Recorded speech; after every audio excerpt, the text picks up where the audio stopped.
How to hide or change the logo on Squarespace. Hello guys and welcome to this new tutorial. In today's video I'm going to show you how you can change or hide your logo that you have implemented into your Squarespace as one like this or one like that to the website itself. It is going to be very easy. We are going to head over to squarespace.com, sign in for an account and head over the account dashboard. Once we have did that, we're going basically here to see all of the websites that we have created, and then we're going to see the websites that we have created, and we're going to have to click with it. So I'm going to have this one, and then we're going to see the website. Now for the logo, it is going to be on the upper page or the upper side of the page. As you can see, it is going to be in here. So I'm going to click on edit, and as you can see, we have the header. So we are going to click on edit the header to see all the elements that we have. So if I am going to change the header, I can go ahead and click, or the logo, I click on it, click on the pin tool, and then we're going to have or remove it. Just like that, you're going to see that the site title is going to replace that. Basically, you are going to replace it by, for example, a name. For example, I'm going to have the name as like this.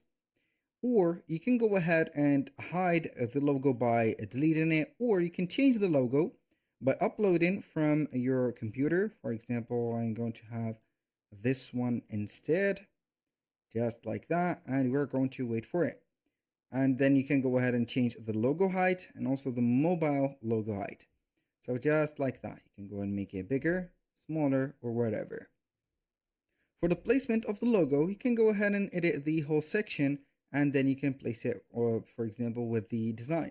So I click on design, and then I'm going to put the logo maybe on the middle, just like that, or I put it to the one of the two sides, maybe like this, or maybe like that. Remember, when it is going to be for the code or the logo itself, you can go ahead and modify the logo and make also the, let's say here, the specific mobile logo individually. So that means it is going to take place only for the mobile version. So you can go ahead and regulate that for the both of the platforms or the interfaces and set them just like that. If you're going to remove it or hide it, click on remove. If you're going to replace it with a text, you can go ahead and remove the image and let only the text.